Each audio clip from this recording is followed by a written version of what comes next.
Hi guys, welcome to Multiverse. Today we're going to take a look at the per Degaton belt of Omnipotence. Yeah, it is quite a mouthful. Basically, in this universe online, there's those items that are known as items of omnipotence. Usually, they're referred to as OP items. People think that OP means it's because they're overpowerful or overpowered. Not really. It's OP stands for omnipotence. There's a handful of such items in the game. Actually, now there's probably three handfuls. So there's a bunch of omnipotence items in the game. And in the past, you had to be lucky to get those items. Basically, there's a handful of missions that, if you were really lucky, would give you such an item as a reward.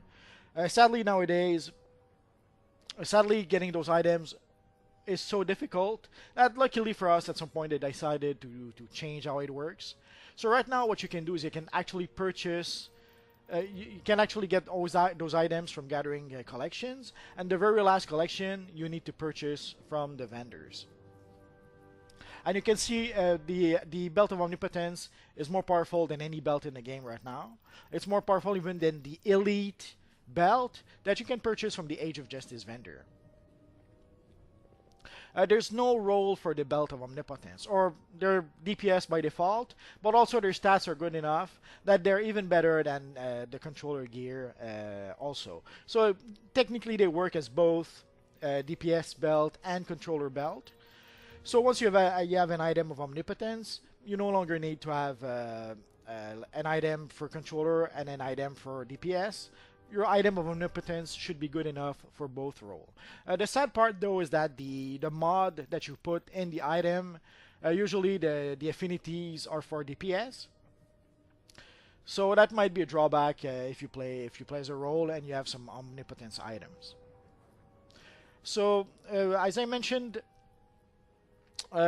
there's 12 collections you need to gather to be able to get those items of omnipotence, and the last collection you need to purchase from the vendor. So let's take a look. So as you can see, there's 3 collections that you can purchase from the Age of Justice vendor. For us, we're only going to be interested in the Time Machine Blueprint. That's the one that has to do with the Devices of Degaton collection. But you see there's also 2 other collections you can get from there for 2 other collections. And you can see the prices are pretty steep, like 400 marks of 400 war bonds. And but I went with the one that's 270 war bonds. First, because I could purchase it right away, and also I was able to more or less get the collections from the collections from that collection fairly easily. Although yesterday I had to pretty much bite the bullet and purchase the last 4 collections that I had that I still had to get. They weren't that expensive.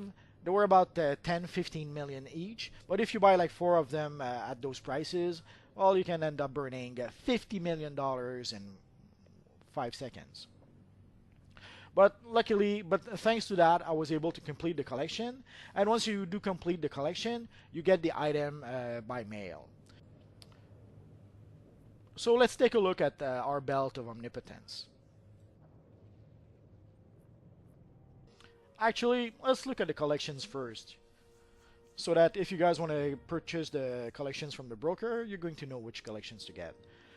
Technically, you should be able to get the collections just playing the Age of Justice missions, but some of those collections are pretty rare, and unless you're really lucky, odds are you're going to have to purchase, I'd say, about half of those collections.